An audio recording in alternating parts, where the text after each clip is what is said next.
Assalamualaikum warahmatullahi wabarakatuh. Kembali lagi bersama Cikgu Hazim di dalam Matematik SPM 2020. Tak muat pula Cikgu Hazim di sini. Okey, tak apalah. Adik-adik kenal lah Cikgu Hazim. Okey.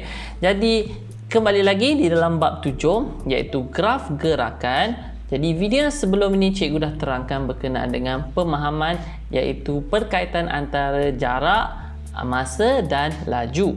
Jadi sekarang ni jom kita teruskan kepada perkara seterusnya iaitu macam mana nak lukis graf. Okey, di dalam graf ini antara komponen yang penting di dalam graf, of course kita tahu kena ada paksi X dan paksi Y. Ini adalah komponen yang sangat-sangat penting iaitu di sini sebagai paksi Y dan di sini sebagai paksi X. Tetapi ini adalah jika kita kaitkan dengan graf-graf yang common atau graf-graf yang general. Tetapi dalam graf gerakan kita, paksi Y dan X akan berubah-ubah. Okey, dan labelnya akan berubah-ubah mengikut graf dia. Dan graf yang kita akan lukis kesemuanya adalah graf garis lurus. Tidak ada yang graf lengkuk atau takkan ada graf yang kubik, takkan ada graf yang kuadratik. Semua yang kita sentuh adalah graf garis lurus. Jadi untuk garis lurus secara basicnya atau asasnya, secara asas yang kita kena tahu adalah persamaan garis lurus iaitu Y sama dengan MX plus C. Ini adik-adik dah belajar daripada dulu lagi. Cikgu yakin daripada sebelum ini adik-adik dah belajar Y max plus C. Okey, dan apa yang dikaitkan dengan Y di sini, apa yang dimaksudkan dengan Y? Y ini dikaitkan dengan koordinat Y ataupun paksi Y. Di sini dikaitkan dengan paksi X, dan apa yang dikaitkan dengan M dan C. M kita tahu dia adalah kecerunan ataupun gradient dalam bahasa Inggeris, dan C adalah pintasan Y. Okey, cikgu yakin yang ni adik-adik dah belajar ini. Tapi macam mana dengan perkaitan antara graf jarak masa dan graf laju dan masa? Jadi cikgu dah berikan contoh di sini. Cikgu beri contoh persamaan yang dia mungkin diberikan untuk adik-adik lukis graf ini. Jadi untuk graf yang kita tengok jarak dan masa di sini, graf jarak dan masa, persamaan yang diberikan adalah yang diberikan adalah S sama dengan negatif 1/5 T tambah 8. Okey, sebelum kita pergi lebih lanjut, kita kena bandingkan dengan persamaan Y sama dengan MX tambah C. Dan untuk adik-adik, untuk pengetahuan adik-adik, apakah yang dimaksudkan dengan S di sini? S ni adalah merujuk kepada jarak ataupun dalam bahasa Inggeris displacement yang selalu dilabelkan sebagai S. Dan masa di sini dalam bahasa Inggeris adalah time dan selalu dilabelkan sebagai T. Sebab itu diberikan S dengan T, perkaitan S dan T. Jadi daripada sini kita bandingkan nilai-nilai dia dan kita tahu daripada sini kita tahu Y pintasan ataupun paksi Y di sini akan bertukar menjadi paksi S dan paksi X di sini bertukar menjadi paksi T. Okey, dan nilai M di sini akan merujuk kepada negatif 1/5 dan nilai C di sini akan merujuk kepada 8.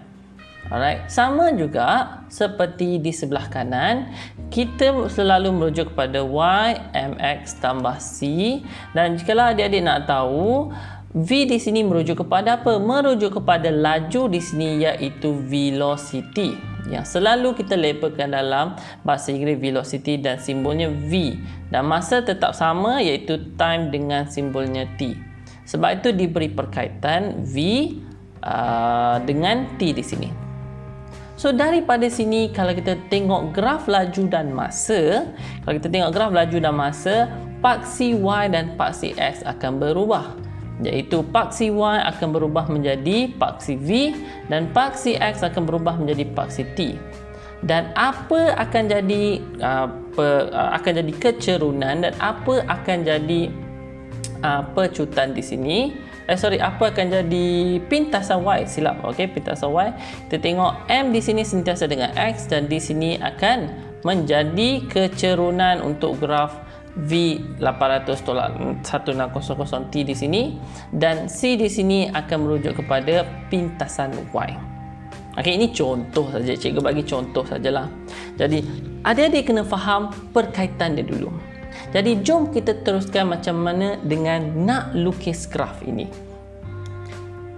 So untuk melukis graf ini, pertama sekali cikgu dah cakap, iaitu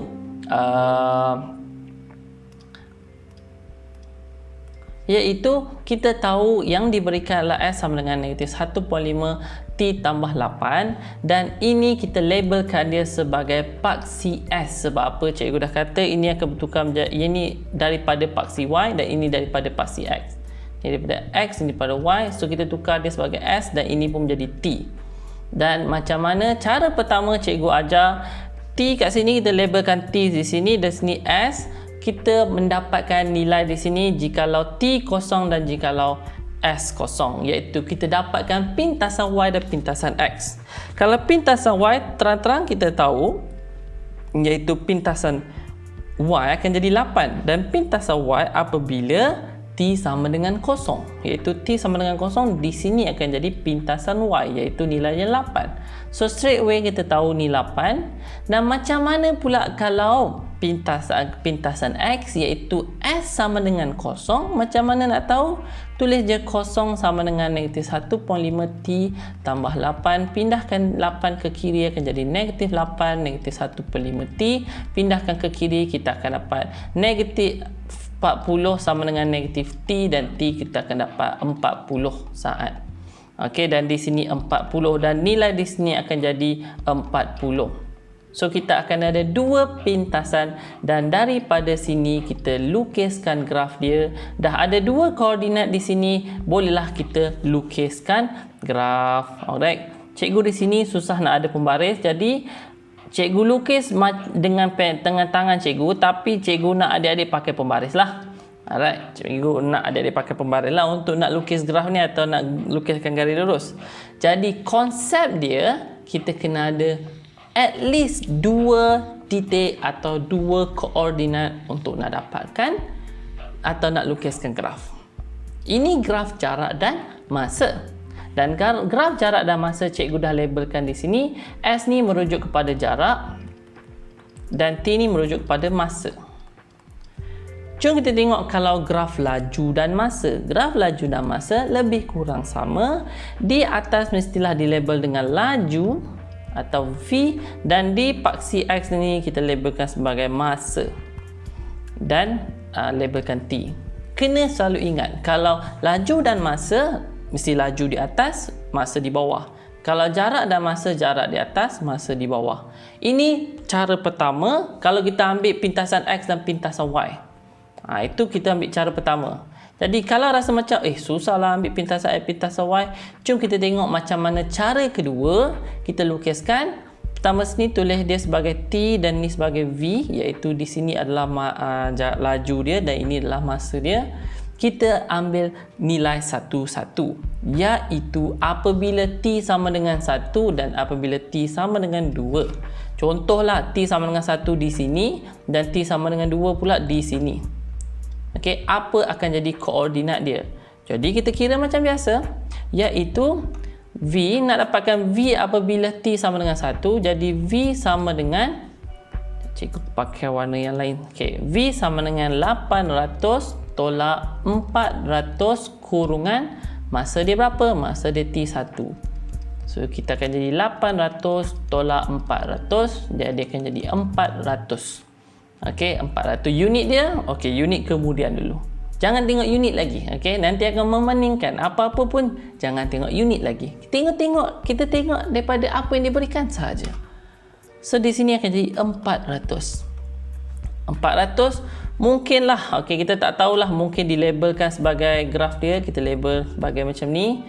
Ini 100, 200, 300, 400. Jadi kita boleh tahu point dia akan berada di 1 saat dan poinnya 400 di sini. Alright, dah ada koordinat pertama. Koordinat kedua apabila T sama dengan 2. Jadi V sama dengan 800 tolak 400 darab dengan 2. Akan jadi 800 tolak 800. So akan jadi kosong.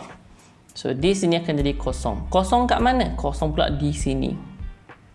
Jadi straight away kita dah dapatkan satu garis lurus yang kita boleh guna pembaris daripada titik ini ke titik ini.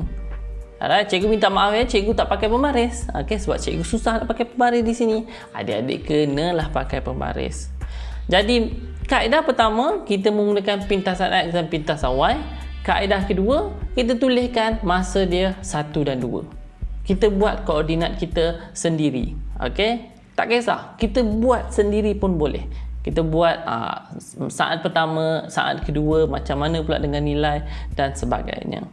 Jadi daripada sini, antara benda yang penting untuk binaan graf adalah labeling paksi Y dan paksi X dan mengikut skala yang betul dan garis lurus yang betul.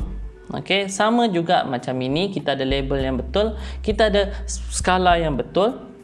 Okey, ini cikgu just lakarkan saja, dia boleh jadi 10, 20, 30 dan di sini boleh jadi 2, 4, 6 dan 8 dan macam mana yang cikgu cakap, lakaran dan sebagainya mestilah penting.